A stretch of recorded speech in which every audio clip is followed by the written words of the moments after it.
Buenas tardes, Guillermo.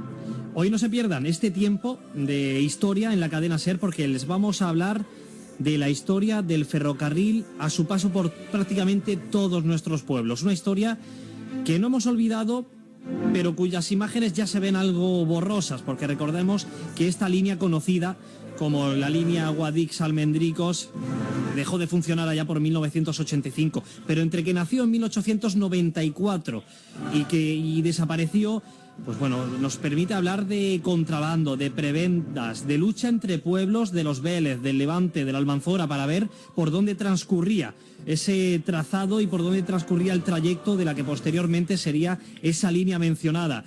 Miguel Ángel Alonso, esto da para mucho. Desde conspiraciones hasta contrabandistas, como decíamos. ¿Por dónde empezamos? Pues no, la verdad es que da para varias tardes. Bueno, vamos a empezar un poquito cómo surge todo esto y cómo estaba nuestra zona en aquella época, en el último tercio del siglo XIX. Este valle en aquella época era una tierra prácticamente sin esperanza.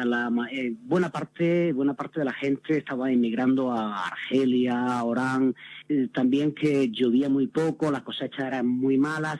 Y luego, sobre todo, pasaba una cosa que pasa también actualmente, de que nos tenían prácticamente olvidados entre la orografía mala, que estábamos encajonados aquí en medio del valle. Que en un siglo y medio no ha cambiado nada, que nos tenían olvidados con el complejo de esquina y que llovía poco, o sea que nos podemos hacer una idea. El tema de infraestructura ferroviaria llegaban hasta casi Murcia y luego desde Granada hacia allá, hacia Sevilla. Aquí no teníamos nada.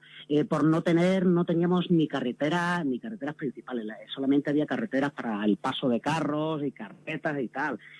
Almería, junto con Soria y Teruel, era la única provincia de España que no tenían ferrocarril, o sea que nos podemos dar cuenta de lo aislados que estábamos en aquella época. Y en todo esto, a todo esto, el gobierno, pues bueno, se decide conectar el Levante español. Y aquí es donde empiezan las conspiraciones. Nunca mejor dicho, porque incluso dieron nombre a un salón del Palacio de la Almanzora, donde se conspiraba, entre otras cosas, para conseguir que ese trazado del tren pasase por Almanzora, por esta pedanía de Cantoria. Sí, se aprueban una serie de trazados, en concreto desde Murcia hasta Mengíbar, Jaén, en 1856, y luego otro trazado en 1870 entre Murcia y Granada, pasando por Lorca.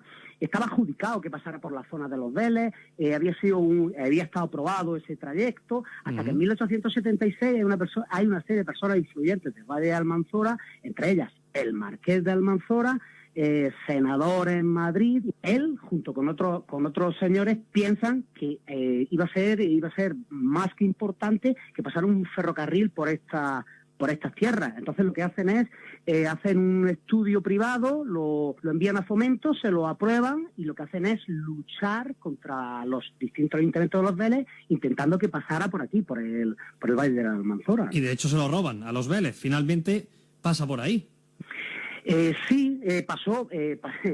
Pasó por el Valle de la Almanzora.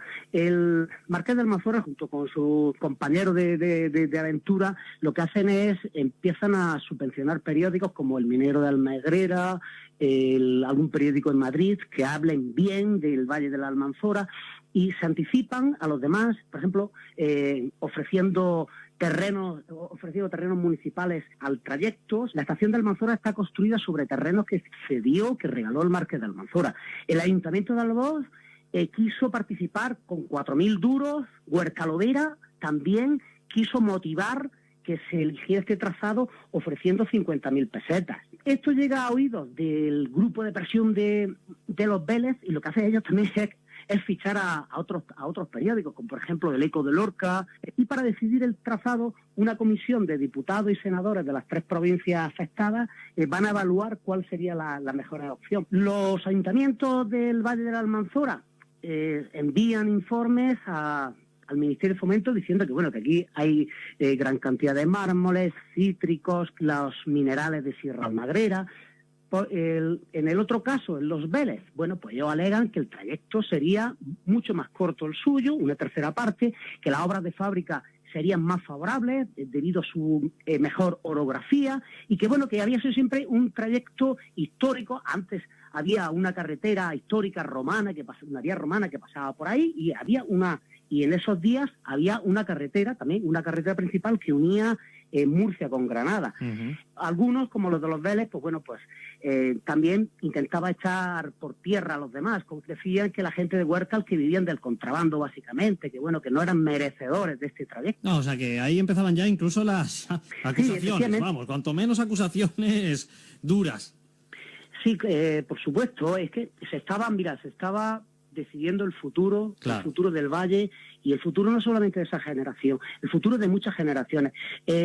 Hay alguna gente de los Vélez que recuerda todavía de que el ferrocarril iba a pasar por ahí, gente mayor, y no sabían el por qué no pasó. Al final se adjudicó en 1881 ese trazado Lorca-Baza por el Valle del Almanzora y se da, como sí es conocido, a un constructor inglés que crea esa The Great Southern of Spain Railway, que gestionó el trazado y el ramal hasta Águilas. Y aquí ya hay un montón de anécdotas, quizás entre las más interesantes fue que el primer tren que llegó a Huerca-Lovera, ya en 1890, Miguel Ángel, tenía un pasajero cuanto menos significativo.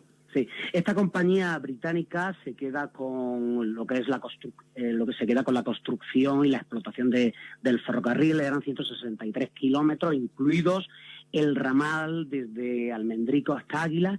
Los primeros días de 1890, un tren especial hasta Huerca-Lovera, en el cual iba Nicolás Salmerón.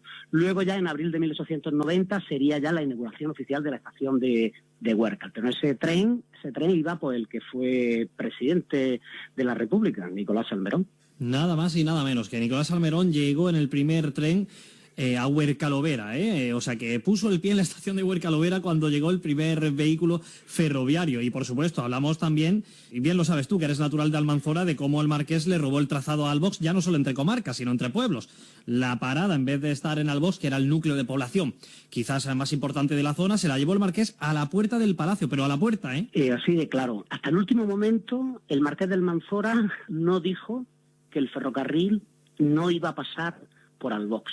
A principios de 1888 se ven ingenieros haciendo mediciones en la zona y no lo están haciendo aquí en Albox. El alcalde José Antonio Mirón, el de la República de Albox, que hablamos los otros días, junto con varios comerciantes, estuvieron los últimos meses de 1888 en Madrid intentando hacer un trazado alternativo, pero no, al final el Marqués lo tenía todo atado. Lo más lógico hubiera sido que pasara por la principal población del Valle del Almanzora, que era Albox, y sin embargo pasó, según palabras de la gente de Albox, por la menguada aldea de Almanzora. Menguada aldea. Ay, cómo se te nota dolido, cómo se nota de dónde eres natural. En fin, detalles, anécdotas como y cifras, como las 2.000 personas que llegaron a trabajar en esta línea. ¿Cómo se podía mantener en aquel entonces, Miguel Ángel, a una compañía con 2.000 trabajadores?